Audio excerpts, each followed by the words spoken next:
plate, and a nice cold Budweiser, which sounds good to me. You know, I had a Budweiser at the Briar Patch on Friday afternoon, and it was delicious. Somebody had said that's the best beer with ribs last week, and I think they're on to something. It's not a bad call, is it? Not a bad call at all. It wasn't a bad call to get Blake Levine on the show, WJTV sports director, Syracuse grad. We won't hold that against him. Oh, maybe we will. He joins us on ESPN 105.9 The Zone, and we're going to talk a little football. Blake, good morning, buddy. How are you? Hey, I like all the topics you guys are already talking about, so I'm locked in for this. Yeah, we mentioned beer and fajitas and I don't know what else. So that's all good with you? Yeah, as long as you don't hate the color orange. No, I don't. You know, it's funny. I don't hate the color orange, but I need to let you know. So I'm way older than you. I went to the Final Four as a kid in 1987. Syracuse was in it. Jim Boeheim, Sherman Douglas, Ronnie Cycli. I actually liked that team. Sherman Douglas was one of my favorite players. He played point guard. I was obsessed with point guards as a kid, and he was a hell of a player. Y'all didn't win it, but you know you had a phenomenal team. And then fast forward in 1996, I'm a Mississippi State alum, undergrad and grad, and Syracuse beat Mississippi State in the Final Four. Not cool. I'm cool with you winning it in 2003 with Carmelo, but that really hurt me. Now, you went to a very prestigious journalism broadcasting school in Syracuse. So did you interview Boeheim while you were there? Only one time, and he was as tough as can be. So he really is as ornery as he comes off in just about every press conference. You could be a 30-year vet, or you could be a sophomore in college. He's going to treat you the same, and if you don't come prepared, he knows it, and he's going to come at you. Wow, man, that guy's a pit bull. Phenomenal coach. So how did it go? Were you prepared and were you ready? How did it go? It was a friendly setting at like a charity event. It was completely fine, and it was all about the event. So it was nothing serious. I had fun in college, so maybe I didn't take it as seriously and done some of the pressers that I probably should have been in. Me too. Like my partner David Edelstein did. But he might have some better stories about asking a question and him fighting back, and then you're stunned. You know, you're so young. You're like, I don't know what to come back with. That's funny. So you didn't make all the press conferences. You weren't that gung ho. I was not that gung ho. I like to square a little bit more. See, I was the same way, man. I was sports editor of the Reflector at Mississippi State. And Pat McMahon called me one day. I had not gone to a press conference because, like you, I like to go to the grill 26 years ago and, you know, drink beer and do whatever. And he called me and he said, "Hey, Bo, it's Coach McMahon." I was like, "Hey," he was a head baseball coach at this time, Blake, at Mississippi State. And he said, "Hey, you didn't come to the press conference today." And I was thinking, well, of course I didn't. And he went, You need to be coming to the press conferences. I was like, got it. So anyway, that's my story on kind of living the college life and maybe not going to as many as I should have. I went to the big ones, but I didn't have to go to every one. What years were you there, and were y'all really good when you were at Syracuse in hoops? Yeah, I went from 2013 to 17. And in 16, that was the year that we were the 10 seed, and we beat Gonzaga, who had Sabonis on it, to get to the Final Four. Actually, sorry, that was the Elite. Oh man, maybe they were the 2 seed. I can't remember. But then we beat Virginia, and we went to the Final Four my junior year. Oh, nice. And then my freshman year was when they had Tyler Ennis, and they started 23, 24-0, and they were the number 1 team. So I got a couple really good years. Boeheim up there. I mean, he's like a demigod, right? I mean, it's just ridiculous. I mean, it ended poorly, as bad as it could, but for 40 years, he could pretty much do whatever he wanted. Yeah. Wow. All right, so let's talk a little Mississippi high school football. We've got Blake Levine on the Out of Bounds show, WJTV sports director, and he went to Syracuse. Now he's getting baptized in the South. Do you like the Sun Belt? Do you like the SEC and everything?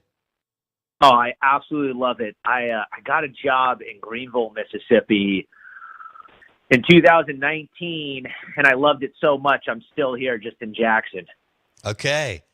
When you were in Greenville, did you ever go to Doe's Steakhouse? Oh yeah, when my mom came into town, that was the first place we went. That's so cool, man. I love that. That place is just wild. All right, cool. So you this guy's in. Catfish, Doe's, yeah, blue plates, everything else we do. Let's start with Mississippi high school football. So last year I did this, Blake. We asked our listeners, who's the favorite MHSAA, and it was overwhelming Brandon. And while they had a good team, they didn't win it. And they're kind of the team in the Metro that the championship has eluded them.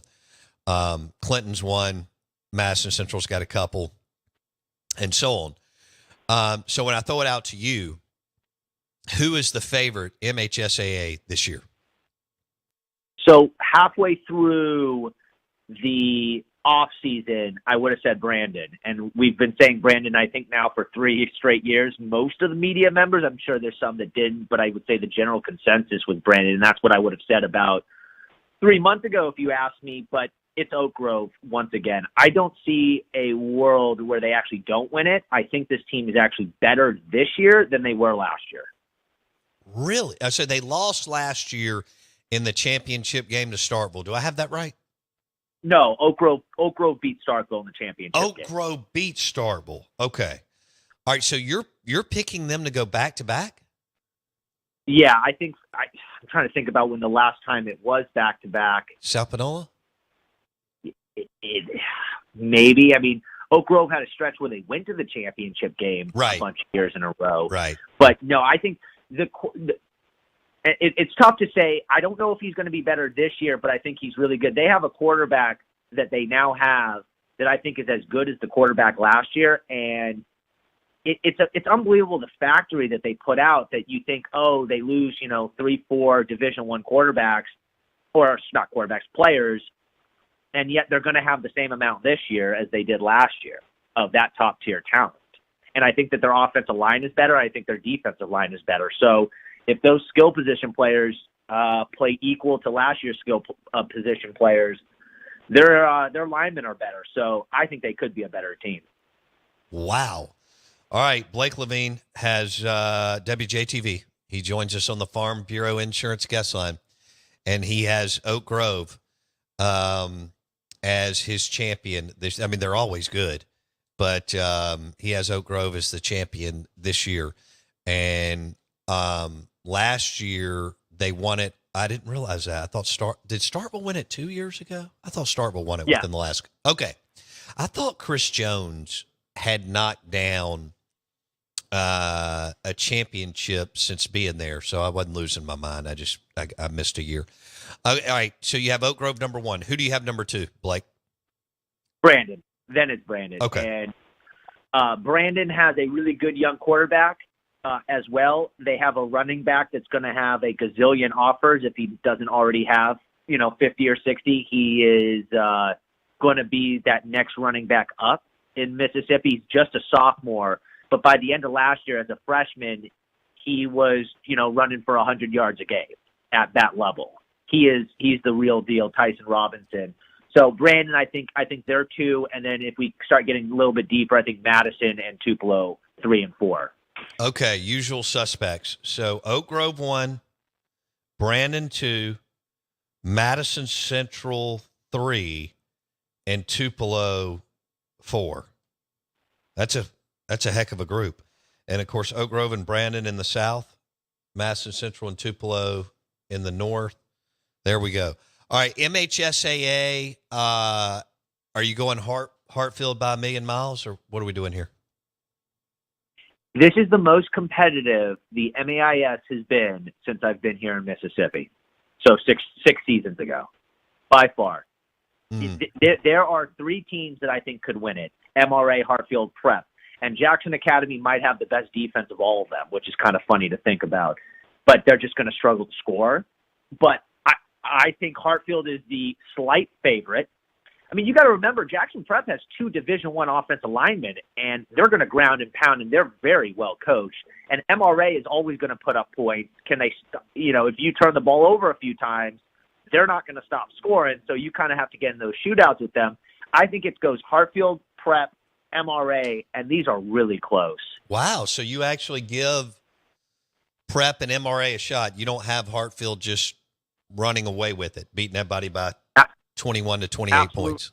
No, absolutely not. And that doesn't mean that they're not going to win it. Right. I just don't. The margin, last year's margin for error was high.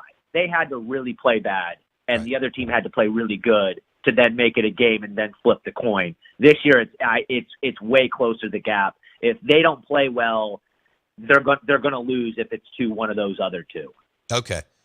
How much fun did you have watching John White play for MRA? Well, I mean, when he's the all-time passing leader, I mean, it's kind of funny. You think about even when I was in high school, which is now, I guess, 11, 12 years ago, nobody was throwing the ball like that. Mm-hmm. I mean, and now you see a lot of these kids throw the ball, and it's really impressive. And for him, I don't think people know this, but there's a lot of writers down in Southern Miss that said he was one of the most impressive quarterbacks that Southern Miss had in fall camp so far, that he has been super impressive. And just last year he was playing at MRA, and he may have not had the team that he had his first couple years, but he kept them afloat, and he runs the ball way better than people give him. Very impressive. Always liked watching John White. Yeah, no, I mean, they didn't have near the team that they had last year, that they've had the 4 years prior, and he carried that team. So you're exactly right on that. We're visiting with Blake Levine, WJTV sports director. We're talking high school football, which really leads us to college football because so many of these guys will be recruited. And he's got, let me give you his rankings: MHSAA, Oak Grove 1, Brandon 2, Madison Central 3, and Tupelo 4. And then on the MAIS side, he's got Hartfield 1, Prep 2, MRA 3, but he believes that Prep and MRA can compete with Hartfield this year. All right. So what are you doing? I mean, I know y'all run around like crazy people just trying to, get all the games. Do you know your schedule for Friday yet, or how does that look? Well, for me, I got so much on my plate. Currently, we do a college game day type of show on Saturdays from Oxford every single week, where it's just Oxford's the host city, but it's we cover all the schools, around the area. So for me, I probably get to the schedule around Wednesday or Thursday about which game I'm going to, and we have 6 people that film 2 games each, and I'll go to 2 games. I'll probably get the first quarter and a half of one, the late second half of another game, and then into the third quarter, go back, edit it all, and then throw my suit on with my hair all curled up and messed up because I've been in the humidity and talk about it on TV. Okay. What is there a marquee game this week that you know of, or have you looked at the schedule? I haven't. Yeah, it's all MAIS this week. MHSA starts next week, but I would say Jackson Prep and Capaya. Capaya is a really good 5A school, so I think that would be a really fun game to go check out. When it comes to MHSA, I'd have to go look at that, but there's always some good 1 and 2 week games since they technically don't matter for the district. So I enjoy that a lot of these schools go out and try to play somebody of equal footing instead of just trying to rack up wins. Yeah. All right. So on your game day show from Oxford, do you go up late that night, or do you get up really early in the morning? I get home about 12 o'clock. I probably go to sleep about 1:15, and then I get up at 5 a.m. and drive to Oxford. Is this the show that Brad Logan's on? It is. Yeah, he's a friend of the show, friend of mine. Okay, cool. Great guy. Yeah, he is a good dude. Very much. All right. So where do y'all broadcast from? The Grove or the stadium, or what? How does that work? We change every single week. Sometimes we do the Walk of Champions, but obviously our favorite is when we get to be in the corner of the end zone. I would say we did about a third of the show from the corner of the end zone, and then a couple from the Walk of Champions, and then some from the fan zone. We can't do the Grove. It is a cell service hell to be in there. Oh, I got it. Yeah. All right. Yeah. So otherwise we would love to do that. Okay. Now, I guess on non-home games, every now and then you make it over to Starkville, or do you send someone else? For me personally, I'm usually in Oxford only because I got to do the show, but my partner David will go to about 90% of them, if not 100% this year. So is David a Syracuse grad too? I think you alluded to that earlier in the interview. Is that accurate? He is, and then we have a new person named Camden Morris, and she'll be a lot of the Southern Miss games, and then one of us will stick around for Jackson State, depending on bye weeks and scheduling stuff. Okay, cool. All right, do you want to get into you rank the all-time high school football players in the state from 1975 on? Is that right? Go ahead. Yeah, I'm ready for it. Okay. All right, so Jackson Meadows, I think, had a problem with your rankings. We're visiting with Blake Levine. He did a rankings on Twitter, top 10 players of all time from 1975 to now. Now, Marcus Dupree was not number one. Cam Akers was number one. Is that right, Blake? Correct. Okay. All right, tell me what made Cam Akers the guy over Marcus Dupree. First off, I understand the other side of this argument, and I'm never scared to take the backlash. It's never really bothered me. I kind of enjoy it. It's hence why I got into the business. For me, I felt like Cam Akers was a way better quarterback than people gave him for. So if we're going to say that Marcus was a better running back than Cam Akers, which, I mean, I think we're really splitting hairs here. I mean, Cam Akers was a number one recruit in the nation during a time when everyone is seen now, and he was for a reason. He could sling that ball. I mean, we're talking about a guy his senior year throwing for over 3,000 yards, running for over 2,000, having 70 combined touchdowns, 30 through the air plus, 30 through the air running. And I felt like at his level of football, what he did in that Pearl Championship game, I mean, we're talking all-time performances at the highest level of football. And for Marcus, I mean, he was a man amongst boys. We talk about, him on defense as well. He may have been a better all-around athlete than Cam Akers.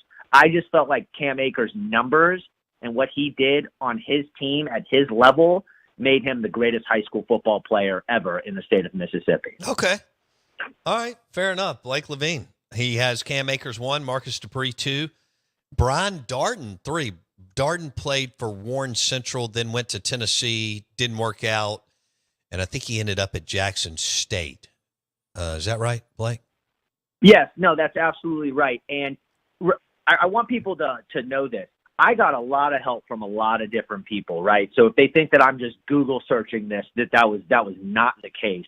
I had help from several historic coaches, legendary coaches, some that are in the Sports Hall of Fame, media members, players. I asked at least 30 to 40 people that I really respect on this list. I'm sure I maybe missed out on a few that could have given some insight too. I did people from the coast, the Pine Belt, Golden Triangle, near Memphis, all those places. Brian Darden's name came up pretty much for everyone, and anyone that coached against him said that he was arguably the best player they ever played against. John Perry and Bobby Hall both said those words, that he was arguably the best player they ever coached against. Okay. All right, so that's high praise. Then you have Tig Barksdale. I think Tig could be 3 or 4. That I'm good with that. Completely agree. I mean, when you look at his just undefeated record and what he did while he was there, I mean, he may not have been the athlete of some of these others, although great player in his own right. But the resume, it's the resume that does it for him. Yeah, no, it was. Can I tell you one that you had ranked too low? Go ahead. Jeffrey Simmons. I got that from a few people. He was as good as it got defensively. I kind of went back and forth with him and Nakobe Dean because, remember, I tried to hit every single era here. Sure. We can't forget certain eras. So I kept going back between Nakobe Dean and Jeffrey Simmons. And the reason that I went with Nakobe Dean over Jeffrey Simmons was, what are your thoughts on Horn Lake prior and post Nakobe Dean? And then you think about the year that they won and how dominant he was individually. And that's where I went with Nakobe. Okay. No, I mean, they were great. Look, if Jeffrey would have played in the metro area or DeSoto County, I mean, when you play out in Noxubee County, it's super rural, as we all know. The whole drill. And look, guys that play in this area are hyped up more. Some worthy, some not. But if you play at Madison Central, Clinton, Brandon, Prep, MRA, so on, you just get more love and eyeballs. If Jeffrey plays at Brandon or Horn Lake or Oak Grove, he's probably in your top 5, Blake. But, he's way out in rural Mississippi, and that just happens. Dude, we had a great time. We're going to have to do this again. Will you hang out with us again this football season? You just let me know, and I'll be there. All right, buddy. Go Orange, except 1996. How about that? Absolutely. Thanks, Bo. All right, bud. I'm going to dedicate that interview to Sherman Douglas, point guard on the 1987 Syracuse team that went to the Final Four. Billy Owens, who I actually wrote when I was in junior high to get his autograph. And that's how big a dork I was when it came to college basketball. Alonzo Mourning, I wrote him. Chris Jackson, I wrote him a letter, and I'm proud of it. We are the Out of Bounds Show, ESPN 105.9 The Zone, and we are brought to you by and powered by the toolboxes that are powered by Rick's Pro Truck in Gluckstadt and Flowood.